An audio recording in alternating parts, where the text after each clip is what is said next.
नमस्कार प्रेक्षकांनो, स्वागत आहे तुमचं ठरला तर मग या मालिकेच्या आजच्या अत्यंत थरारक भागाच्या खास अपडेटमध्ये. आजचा भाग पाहिल्यानंतर प्रत्येकाच्या मनात एकच प्रश्न राहणार आहे, आता पुढे नेमकं काय होणार?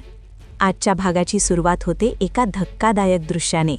सुमनला नागराजने एका अज्ञात ठिकाणी बांधून ठेवलेलं असतं. सुमन घाबरलेली पण तरीही निर्धाराने उभी असते. तेवढ्यात नागराज तिच्याकडे पाहून थंड आवाजात म्हणतो, माझं डोकं भडकवायचं नाही सुमन.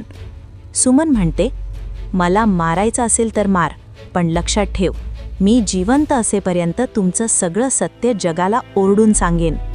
पण तिच्या डोळ्यात भीतीपेक्षा सत्य बाहेर आणण्याची जिद्द अधिक दिसते.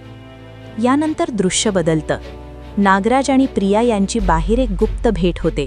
प्रिया प्रचंड अस्वस्थ दिसते. ती थेट नागराजला म्हणते, आपल्याला आता काहीतरी मोठं करावंच लागेल. महिपत फक्त जेलमध्ये असणं पुरेसं नाही, तो आयुष्यभर तोंड उघडू शकणार नाही अशी व्यवस्था करावी लागेल.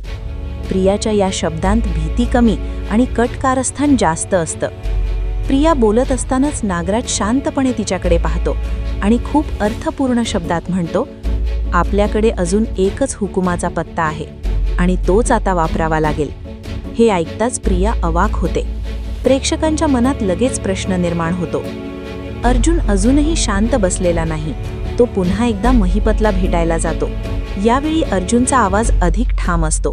अर्जुन महिपतला म्हणतो, तू जरी मला काही सांगितलं नाहीस तरी हरकत नाही, पण लक्षात ठेव, हा सगळा खेळ चालवणारा मास्टर माइंड मी स्वतः शोधून काढणार आहे.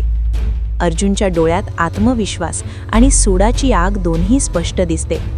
अर्जुनचे हे शब्द ऐकून महिपत पूर्णपणे गोंधळून जातो. त्याच्या चेहऱ्यावर भीती स्पष्ट दिसते.